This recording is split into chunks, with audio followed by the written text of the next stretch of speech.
What a world. You tuned in. South Arkansas Trill Talk, part 59 out there. Yeah, start over bringing my homegirl, Lucretia Towns back. Shit, I salute everybody out there, man. And like I told people, man, stop running all my people off. If you don't like them out there for what they do, what they stand for, what they do behind closed doors, that's their business. I just salute them that want to come up, man. Let them come on up, man. And I'm gonna keep people like Cretia and what I'm saying, go up out there, somebody to keep the haters out my shows out there. Someone said that to me a while back. If they don't want me to do something, out these haters won't let me do it. But like I say, man, just cause I make my bro look good and all that, man. Don't be shitting on me and shit. Run after your goals and shit, man. Go piss another broke ass nigga, cause a nigga like me been broke too goddamn long to try to get a bag. But I salute them that's out there wanna come and tell their truth and shit and try to make it like that. They don't see real niggas doing something for a change. Let real niggas do something for a change. Start go there and block somebody fake for a change, man. Let the real do, man. But that be the biggest thing, man. You want to stop what you can't stop God's plan. This all God's right here. You know what I'm saying? But I'm gonna keep my true people with me. I'm gonna keep my true supporters. You know what I'm saying? Behind the scenes and all that. But I salute everybody out there, man. And I salute people that do want to keep it trill with me and keep it coming on. But I'm going to let her come, man. We going to finish over we started last time. I'm going to let her start, though. But yeah, man, salute everybody out there that support South Arkansas Trill Talk, part 59. We going to get into it, man. Someone with Trill game and, you know what I'm saying, don't like to bash or hold back on nobody and don't like to let them. What's up, gangster? Can you hear me good out there this time? I'm trying to hear you too. Can you hear me? Yeah, I can hear you now. Last time we having that technical dysfunction, I be having my Bluetooth hooked up and shit. I don't be knowing if it's on or not dead or it'll block out my sound. I had to go back and hear what you was saying and shit. I was like, oh man, I fucked that all the way up. But I kept it. We gonna edit that. We good. But I ain't know that on the whole out situation though. But I'm gonna get us some more people in here and introduce who you is again, man. Let people know, man, who you is and what you got going on out there. My name is Cretia. You know, I was born in Arkansas, Rock Island, Southside. I live in Texas now. I've been in Texas for years. You know, I got a few different things going on. What's good? That's what's up. Yeah, man, a lot of people were asking about you. They like they seen a ghost and shit. I'm like, oh man, goddamn, she incognito like that. you know yeah. You know what's funny? When I first, because I really haven't been doing social media except for like the last few years. You know, when everybody else was doing social media, I wasn't. I didn't have no Instagram. Yeah. I didn't have no Facebook. I didn't have none of that. So a few years ago, I got bored. You know, it was COVID. And so I got bored and I was like, fuck it, I'm going to get a Facebook page. And so many people showed me love and was like, what's up? You know, and it was like you said, that was like, damn, I thought I was seeing a ghost. But I do be low key. I be chilling though. And even though I do have social media now, I don't have time to be on that shit all the time. I be doing so much shit. So I got a Facebook page, but I'm never on the page hardly ever. You see, I had to get with you later on. I didn't get your message or whatever, but it's all good though. Yeah.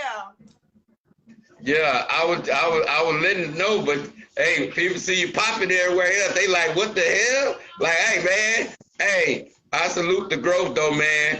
But like we was last time, you know, we was talking about, we was everywhere and we talking about some good subjects and shit.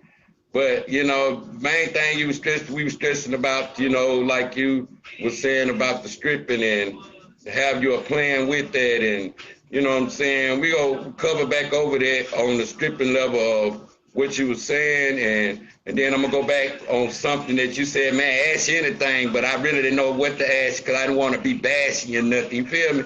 But give people insight of the stripping world on what it takes and have a plan with that if you gonna be doing it out there. Okay. What you was telling last time. So you want to know like about the plan, or you want to know what it takes? like what's the position, like what got you into it, and what was the purpose of? Because you know, a lot of people, I was shocked when you told me that, like, look, this was a hustle that I added to the team. And I was like, damn, you stripping? I said, damn, you bad like that? Yeah. You feel me? But that's the point of what did you consider from that, and what did you get out of that when you was doing it based upon like what you feel as stripping is these days to people that do it? Well, for me, like I said, I got introduced to it basically by being, you know, in a new place. I didn't really know nobody, and it just got introduced to me. You know, I got introduced to the nightlife or whatever.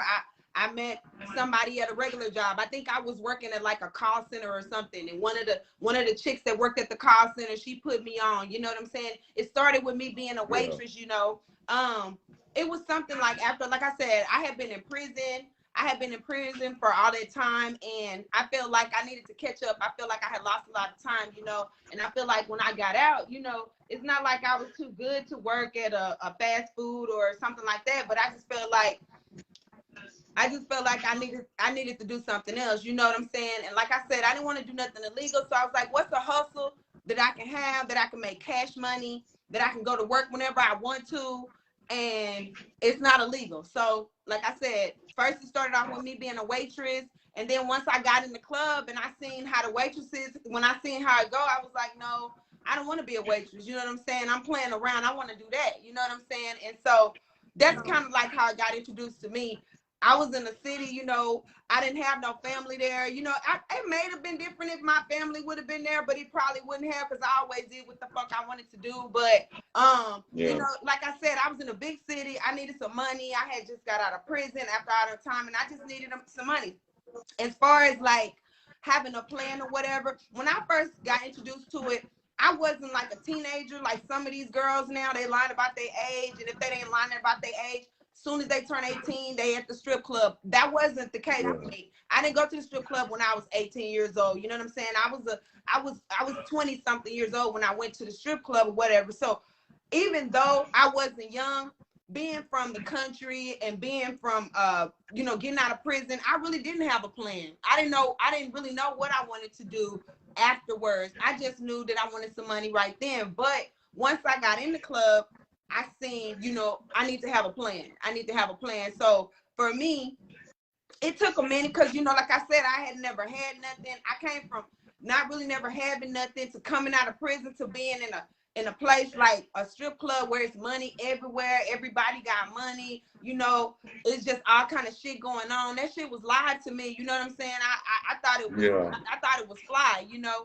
And so I did it. Like I said, that's why it's so hard to get out of it, because it's just so easy, you know. But having a plan is detrimental to your life.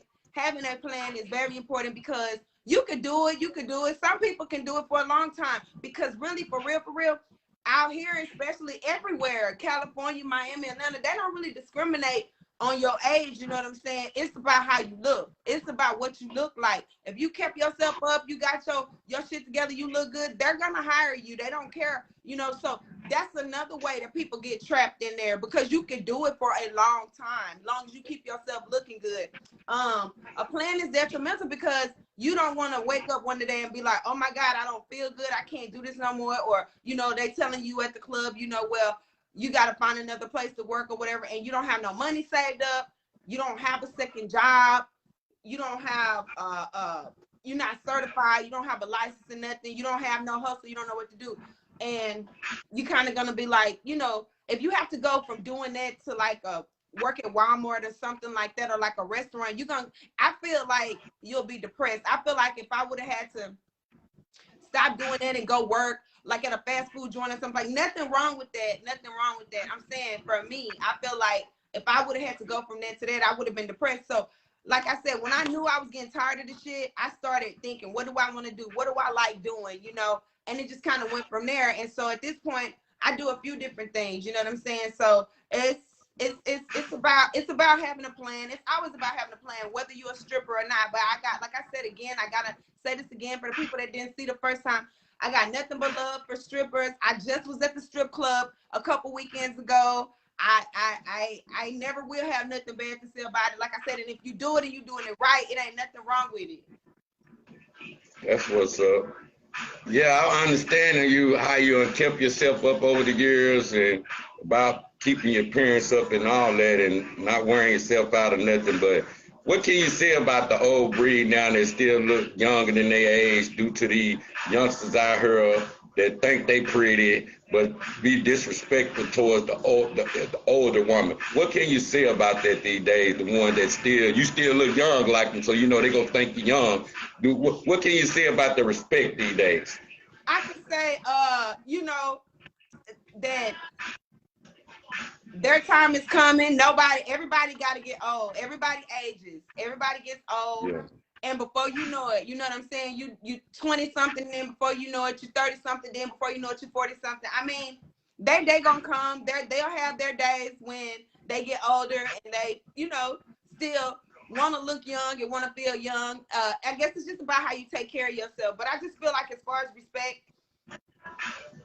I just feel like some people, either some people are respectful or they not. You know what I'm saying? You can't make nobody respect you. And I don't try to make nobody respect me, but one thing I don't tolerate is disrespect. So I guess it's just all about, you know what I'm saying, what you gonna tolerate. You always gonna run into somebody that's disrespectful, that don't know no better or whatever, but I mean, it's just about who you keep in your space. And as far as like the older generation looking better than the younger generation, that is crazy. It is like that. Older women just, a lot of our generation, I don't know what it is. For me, it was always important to just like stay ready, keep yourself up. You know what I'm saying? Stay ready. Yeah. I used to be in El Dorado. You know what I'm saying? When shit to do, I would get up, I would put on clothes, I would put on makeup, I would do my hair like I was going somewhere. Didn't have no motherfucking where to go. But that was just in me. You know what I'm saying? That was just in me.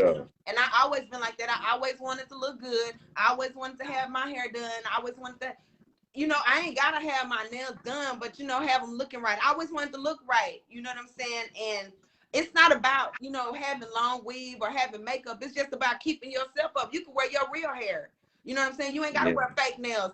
Keep your real nails done. You know what I'm saying? Keep your real nails cut and polished or with clear paint or whatever. You don't gotta, you know what I'm saying? Like I said, you don't gotta wear makeup, but keep your eyebrows or just keep yourself looking right is how I feel.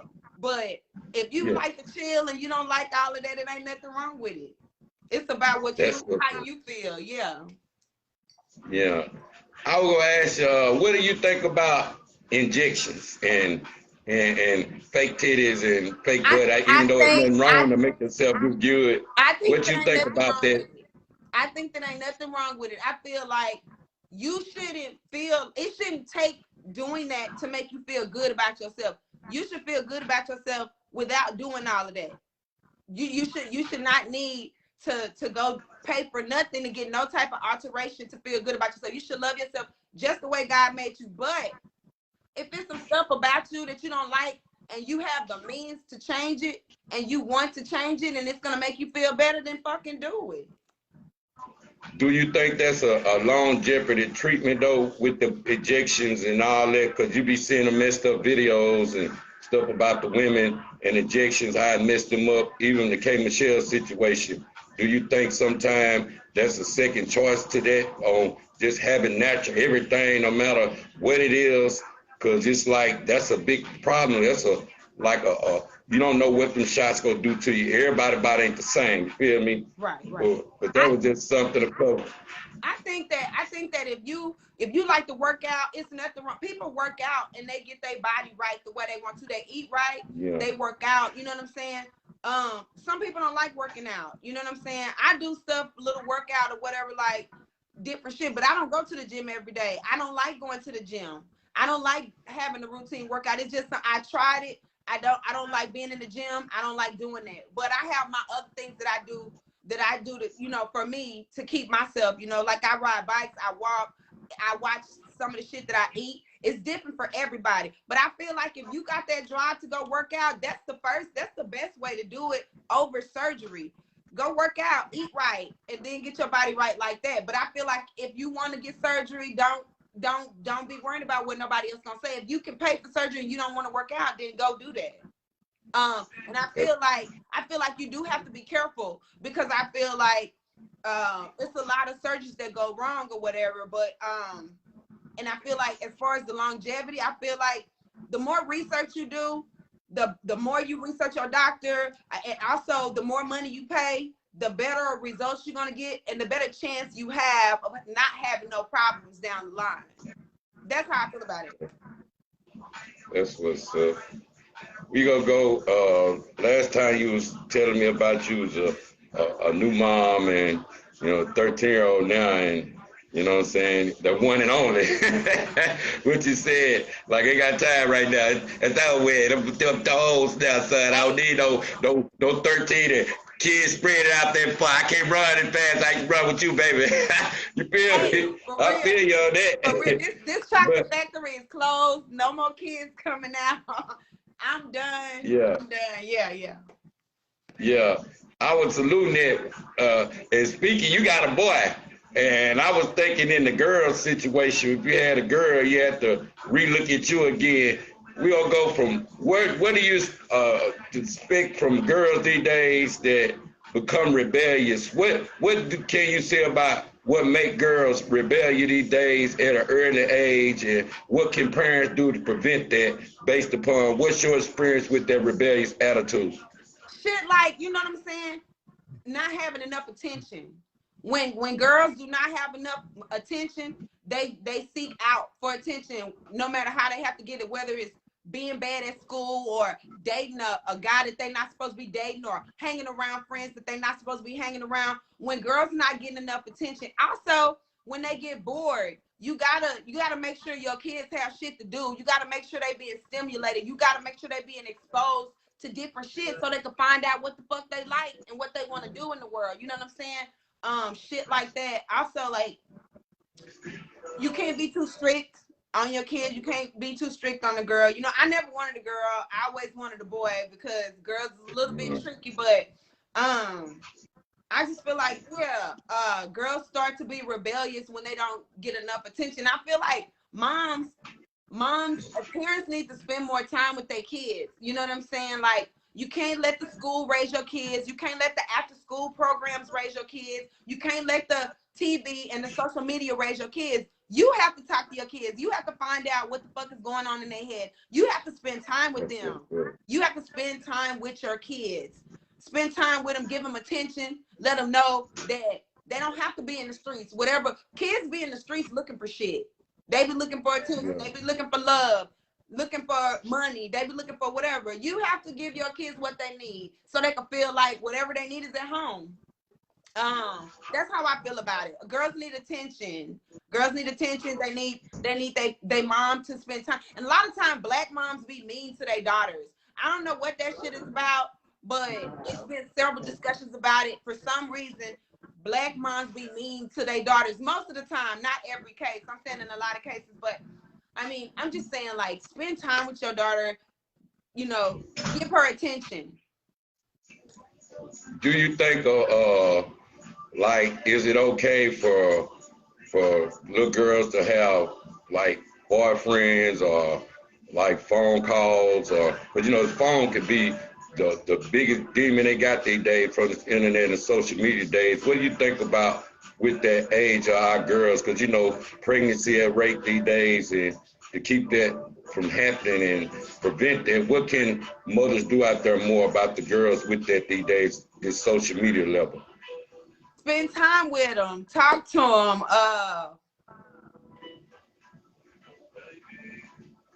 I feel like it's okay to have a boyfriend at a certain age. I feel like it depends on what age. I don't know. Like I said, I didn't want a girl because of shit like that. You know what I'm saying? But yeah, it's a certain age where it's okay. You know what I'm saying? You don't want to let her do it too early, because really she needs to be focused on school. She needs to be focused on who she want to be, finding out who she is, what she likes, what she wants to do in life, instead of running behind a little boy and on the phone up at night with a little boy. But at a certain age, it's definitely okay, because unless she's going to be a nun, she's not going to stay away from boys forever. And you don't want to be too strict, because if you're too strict, she going to find a way to talk to him, whether she got to skip school, whether she got to sneak out at night, whether she gotta tell you she going over Tiffany house, but really go over Jerome house. Like, a girl is gonna find a way to do it. So don't be too strict. It's a certain age when it's okay, but not too young. That's how I feel about boyfriends. That's what's up.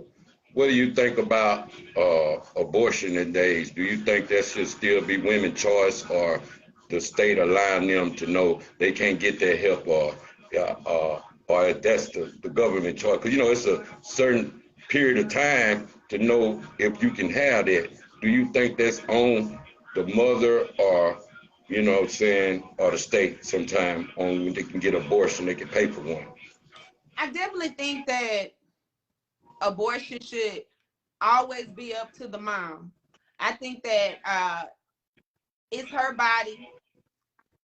It's her body, and it's her life, and it should be her choice. However, I feel like women need to be careful. I feel like it just don't make sense to like be having kids, or be not necessarily having kids, or to be having unprotected sex, unless it's a situation like you was raped or something like that. But if you having unprotected sex and shit like that, like, you need to be careful. You know what I'm saying? Because the abortion rate is too high, and it's always sad, you know, when somebody has an abortion. But I still think it should be the woman's choice. But I think women need to be more careful about having unprotected sex when they know they don't want kids.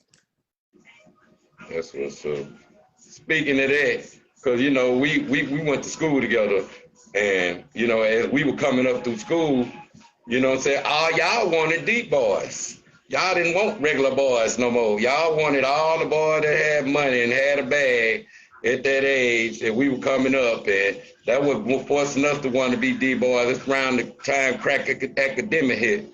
But what can you tell women out there that look for D-boys and wanted D-boys back then, and what can you tell them now on the route of, because, you know, back then it's like that society now.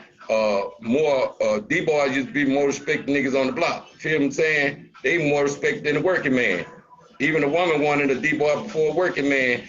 What can you tell girls out there that don't want to be caught up in them D-boy gangs for this, them, you know what I'm saying, sleeping behind different women with no choice, or them out there getting caught in trap houses, any of that? What can you tell the young women out there these days that fall in love with a nigga money before they fall in love with him? What can you think about that? You asked like 7 questions. Yeah, I keep it in there, keep it moving, so you can jump in when you want to, and you can go back and answer all of them if you want to, but I'm giving you a dialogue of that so I can keep it, because sometimes I playing the music in the background. I think that what happened too, on me keep doing it, see a certain style. You see what I'm saying? You have to have your style to this podcast, and you can't let nobody change that. You feel me? But some people are like, oh man, I didn't hear what you said. I'm like, look, nigga, that's the same way with a rapper, nigga. You have to listen to that shit about 10 times before you understand what he said, nigga. You feel me now? But I don't want to change that. I want to slow it down, because now you get too much focus on what you're saying. You understand? What do you want me to address first?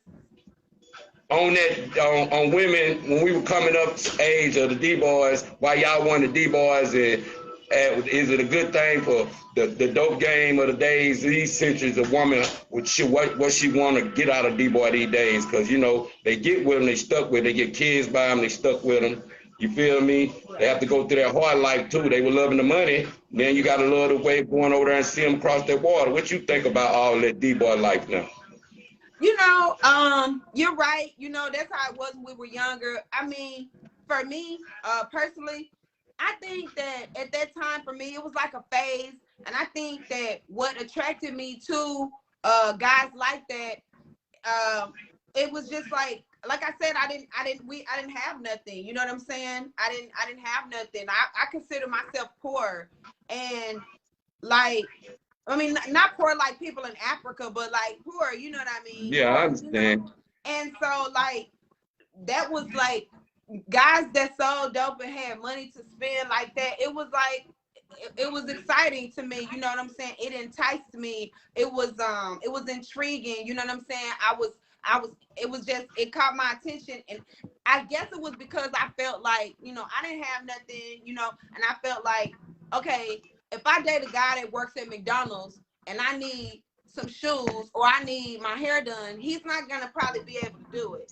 But if I'm talking to him and I need something, he probably will be able to do it. That's just kind of how I looked at it when I was younger. You know what I'm saying? But like you said, it's a lot of shit that comes along with dealing with a dude like that, dealing with a nigga like that. You know, for me firsthand, I got in trouble. I made one of the biggest mistakes of my life dealing with somebody like that.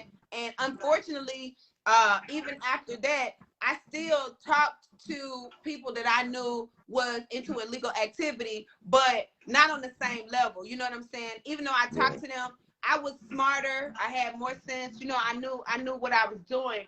As far as not to let them get me caught up. You know what I mean? I still would talk to them, but I knew how not to let them get me caught up. I knew what not to do. I knew how to keep it separate. You know what I'm saying? So if anything go down, I didn't get in trouble. But like I said, it was a phase because I eventually grew out of that. I grew out of it. It was like, I don't want to be dating somebody that, you know, I really love and they end up getting killed, or, you know what I'm saying, they end up leaving me because they went to prison or something like that, you know.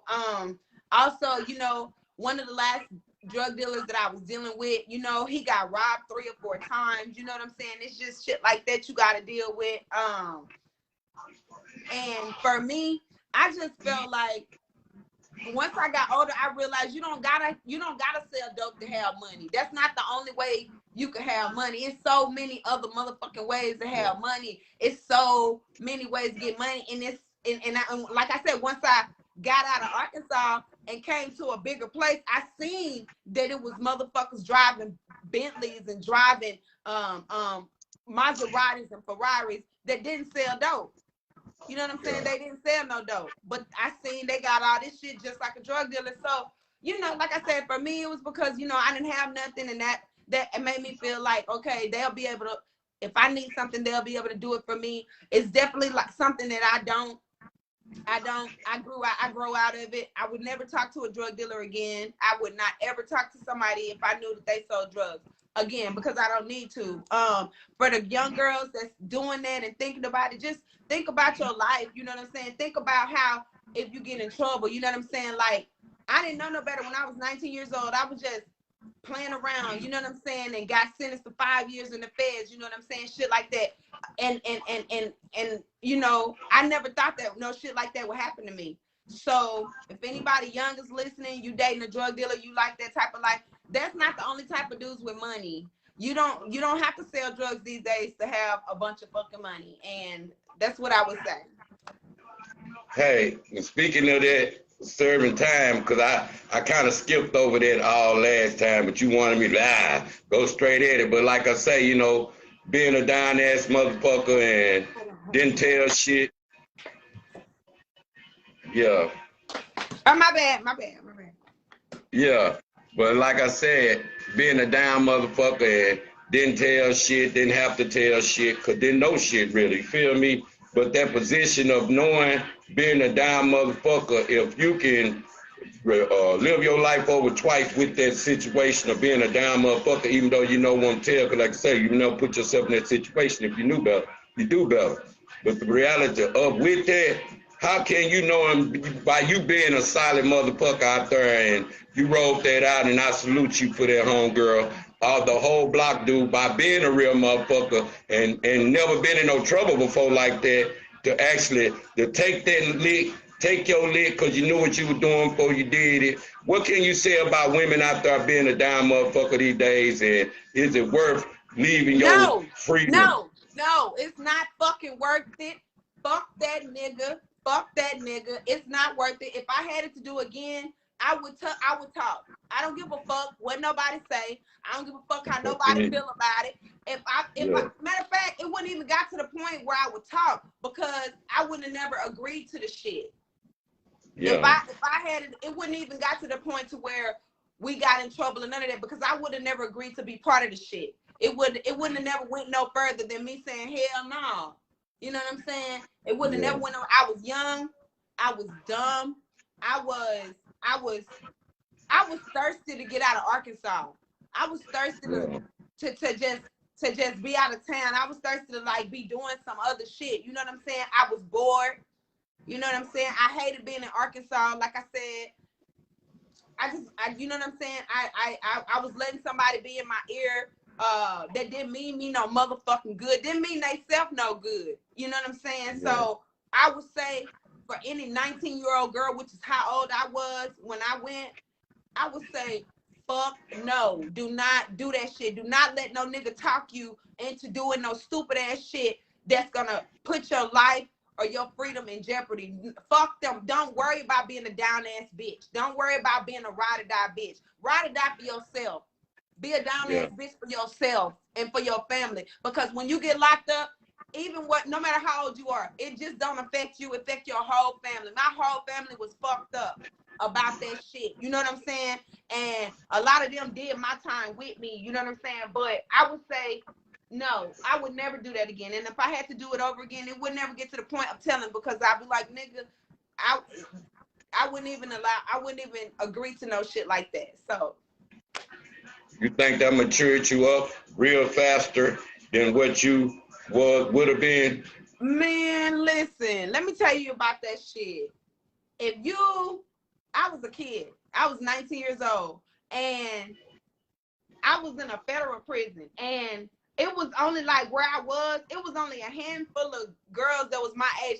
Actually, it was probably like a handful, like 5 of us that was my age.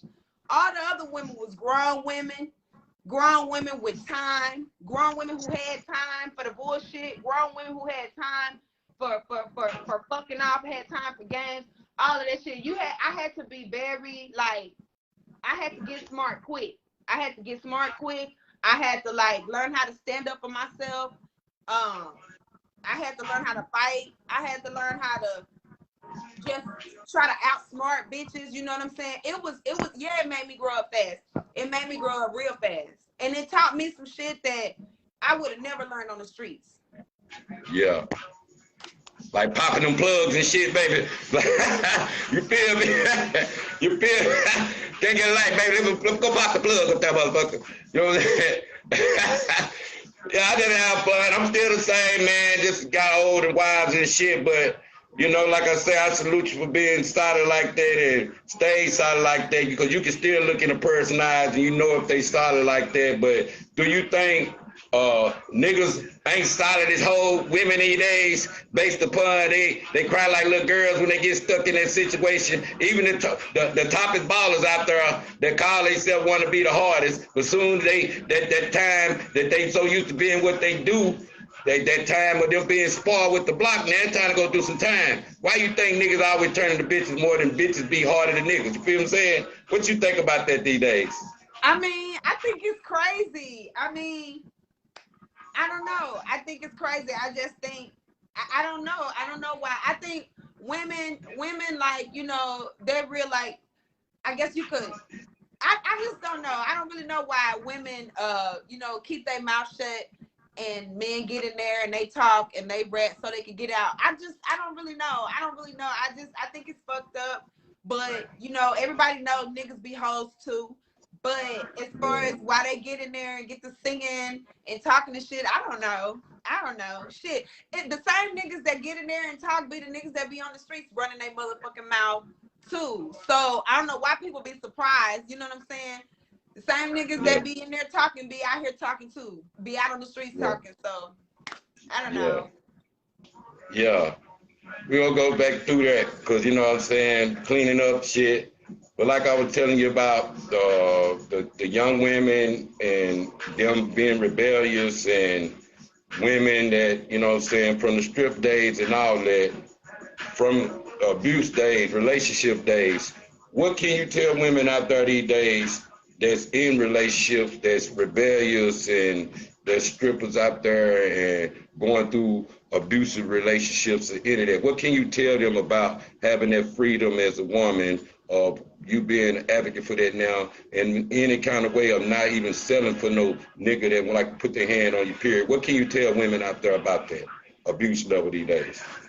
I mean, it's never okay. You know what I'm saying? It's never okay. You don't deserve that. You better than that. Any man that put their hands on you don't love you. I don't care what he say. He can make you feel like you did it. He can tell you, oh, I'm just having a bad day, or oh, I'm just going through something. It's never okay. You deserve better than that. Don't tolerate it. Don't tolerate it. You know what I'm saying? You don't have to put up with it. You could be by yourself, or it's always somebody else that's not gonna treat you like that. You're supposed to feel happy every day. Like, of course, people gonna have arguments and shit, but like, if you're dealing with a man and you crying more than you happy, you feel sad more than you feel happy, he needs to go. He gotta go. Don't ever let no motherfucker put their hands on you. Don't tolerate that shit. Don't tolerate it. That's how I feel about it. That's what's up. What can you say about marriage these days, due to the point of, I know you could have been done got a ring, but why these women these days that do be like that, so rebellious in mentality or any of that part of a woman, period? What age is suitable for getting a ring, or should you rush to get a ring? Because all women don't get a ring, and some women don't be in there in about 20 relationships before they even get a ring. You feel me? What can you say about rushing your life? Is it worth for marriage these days? If you're gonna get right back divorced, is that the new millennium scheme? Yeah, Used to be the new millennium scheme. It seems like these days people don't stay married. Back in the day, you hear about people being married for 20 years, 30 years, 40 years. It seems like that ain't going down these days. But I still believe in marriage. Yeah, I've been proposed to a few different times.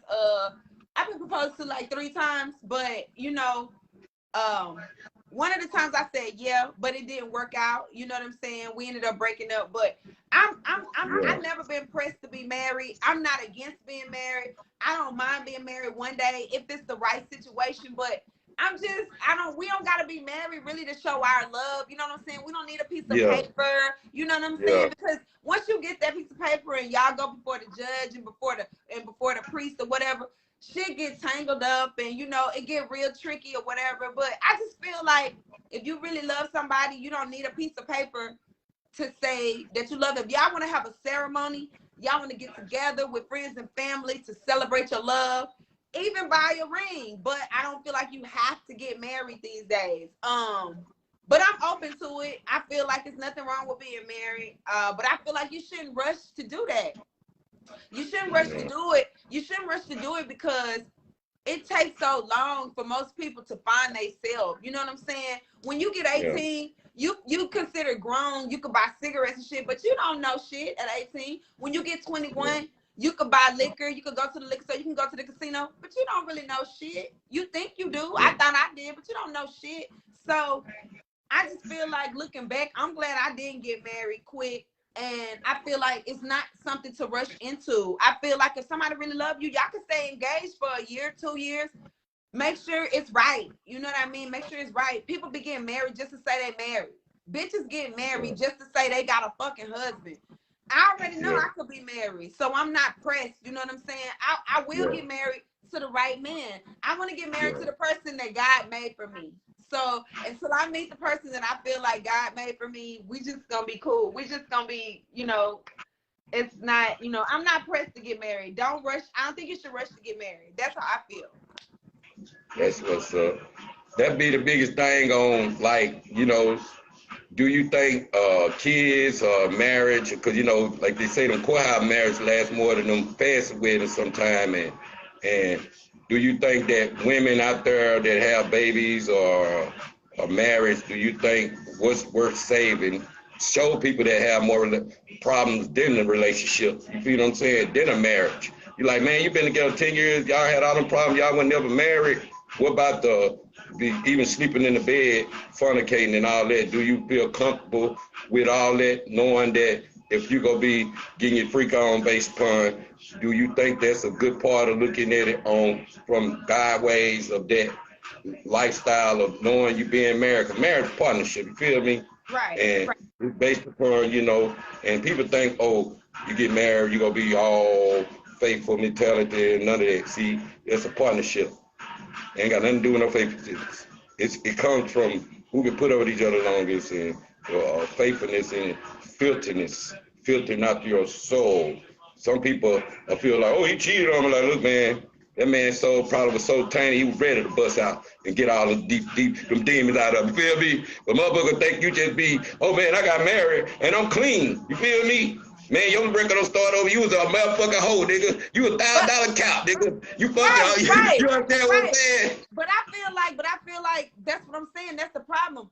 People get married just to get married. People get married when they know they're not ready to get married. If you know you're not ready to turn in your hoe card, if you know you ain't ready to hang up your phone, then why you getting married? I just feel like that's what I'm saying. Like I think people be getting married and they know that they still want to talk to other people. You know what I mean? And I think that's fucked up, because why play with somebody's heart and have a wedding and have all these people and have the preacher come and say your vows and stuff when you know that you're not ready to be with one person? Yeah. Or you gotta want that. Or you ain't even capable of being with one person. Some people not even capable of being with one person. You know what I'm saying? And for me, that's why I'm still single. That's why I'm still single. I'm not married yet, because I just want to make sure it's right. You know what I'm saying? I don't want to get married to get divorced, but I feel like people be getting married knowing that they still want to talk to a bunch of people. Yeah. And then divorce hard as hell these days. And you know what I'm saying? I've been married 20 to some years, and you know what I'm saying? Some people feel like, hey, yeah, I've been holding it down, you know what I'm saying? I can't say it all peaches and cream, but it's working, and my kids grown now, and I wanted to live in that structure mentality based upon, you know what I'm saying? Hey, we stay together forever, you know, but one thing about marriage, you have to be friends with a person, and you have to know that person. See, you might say I do, and then you're in love with a stranger. You feel me? Right. Because you never got to know that person. You never got to know that person if that person mad, or that person, even the generational curses that you know we live in these days. What can you say about the court system these days from the generation curses? Because based upon, you know, we see the same old people going back and forth to jail, back and forth to jail. What can you say about the generation of curses out there on, like, do you think that they passed down from, like, cause you know, like some people mama was like smoking crack and the daddy was an alcoholic, or their daddy weed head, they might became a motherfucking drinker now. You know what I'm saying? Or they mama was a smoker, they might became a, you know what I'm saying? This kind of smoker. You know, what can you say about them generation curses out there? Do you think they can be broken based upon the generation skill? I definitely do. I definitely think that, you know, that's what a lot of brown people, black people, we suffer from oppression. We suffer from generational curses, you know what I'm saying? Stuff that goes back way before we was even born and shit like that. But I definitely feel like it's always hope. And I feel like that's what I feel like in 2020. I feel like in the year 2000 and 2020, I feel like it's becoming more, you know, people getting more enlightened. People are being more woke. And you realizing that, you know, shit don't have to stay the same. You can do something and stand up and try to rise up and try to break the curse or whatever. And, you know, it might not happen in this generation. It might not happen in your lifetime, but you can put down the groundwork. You can put in the work. You can put some, you know, some skin in it. You can do what you can do to try to break the curse, you know. But yeah, I definitely feel like generational curses do exist. And I definitely feel like they could be broken. That's what's up. Last one, baby. From being a mom these days and doing your mother dues, do you think these days mothers, you gotta want to be a mother based upon not living off food stamps and want to put more effort out there for your kids these days? Cause I don't knock food stamps, but I feel like why settle for Section 8? I ain't knocking Section 8 either, but why settle for less if you can have more? Do you think that's a big problem with our women these days, if they get comfortable with just what they got from the Section 8 days and food stamps? Do you think that's more, women can do more than that? What can you say about that? I think that women can always do more. I think women are fucking sheroes. I think women can rule the world. You know, that's how I think about women. I think we can do anything a man can do. I'm one of them type of women. And I feel like a lot of times, you know, people get in situations, they get depressed, they lose hope. They get depressed, they lose hope, you know what I'm saying? And that's when they start feeling like Section 8 is enough, food stamps is enough. You know what I'm saying? But I feel like not even just for your kids, but for sure for your kids, but for yourself, you gotta be like, no, I want more than this. I want more than this. I want to do better than this. I'm gonna do this for my kids. I want to do that for my kids. Because when you're on Section 8 and you get food stamps, you know what I'm saying? I mean, it's limited. You know, it's limited. But I feel like I said, sometimes people just lose hope, and sometimes people just don't believe in themselves, and sometimes people don't think that sometimes people don't think they deserve better. They think that that's what they deserve. They think they deserve a Section 8 housing. They think they deserve to be on food stamps. That's enough for them. And like I said, sometimes they're just, you know, people that don't know no better, or they lost hope. But I feel like, you know, I feel like don't settle for that shit. I had food stamps before, and if I ever needed to I don't get food stamps right now. I don't get no check from the government. I never been on Section 8, but I have got food stamps. If I felt like I was gonna be hungry again, I would go apply for them motherfuckers tomorrow. You know what I'm saying? If I needed them. But I always wanted to be in a situation where I don't need government assistance. You know what I'm saying? I always wanted to be in a situation where I don't need shit like that or whatever. But you know, and so for me, I go hard and I do this. I do whatever I can to try not to be in that situation. But for the people that need it, I don't think it's nothing wrong with it. I don't think it's nothing wrong with it for the people that need it. But use it as a means to something else. Use it as a means, like if you on Section 8, okay, be on Section 8. I don't know, I think you can't work or something like that, but fuck that. If you on Section 8, get you another hustle, make you some money and save your money. You know what I'm saying? Why your rent cheap like that? And while you getting food stamps and you don't gotta buy food, save your money that you would be, just save your money and stack your money to do something else, so you don't have to stay in that situation. That's how I feel about it. That's what's up. Yeah. We go keep going like that, man. With the like, more I bring you on, go keep that, because everybody wants you to co-host mentality. They feel like you got the delivery right down pat. And like I say, man, I like dialoguing with you a lot of stuff. We'll do more research, more substances on that, and nice talking to you, and nice getting a better interview with you, you know what I'm saying? and it's gonna get better, man. But I just wanted to touch bases over some more stuff. And like I say, man, a lot of people, you know what I'm saying, that inspiration you need out there, man. I'm gonna let you lead them out. What can you tell people, like you were saying about the grades these days, and you know, you might not need an education to get rich these days. What can you say in this 2022 time when we living in, with all the coronavirus and all that going on how to get your bag up? What you need to do better? I'm just like, it's so many ways to get money, but first of all, just try to focus in on what you like. Focus in on what you really like to do. Focus in on what you know how to do really good. You know what I'm saying? That's where you're gonna find your success. You're gonna find your success within yourself, the stuff that God put inside of you, the stuff that you're really good at. I don't know if you know how to paint, if you're good at taking care of people, you want to be a nurse. I don't care if you want to be a teacher. I don't care if you want to be a dentist. Whatever it is that's inside of you, you know what I'm saying? Follow that. You know, it's okay to go to school. School is amazing. College is wonderful if you can go. But just remember, if your family can't afford to send you to college, that's not the end of it these days. You don't have to go to college. You don't have to have a degree to get no motherfucking money. It's all kind of hustles. You know what I'm saying? You could buy vending machines. You could flip houses. You could flip cars. You could sell old clothes. You don't even have to buy new clothes. You could go to the thrift store and buy some old clothes and flip them. It's so many ways to make money. You know what I'm saying? So, you know, if school ain't for you, some people just not going to be able to finish school. Some people just school ain't for them. You know what I'm saying? And for those people, keep your motherfucking head up, because it's so much other ways to get money. You know what I'm saying? That's how I feel about it. But school is important to the little kids.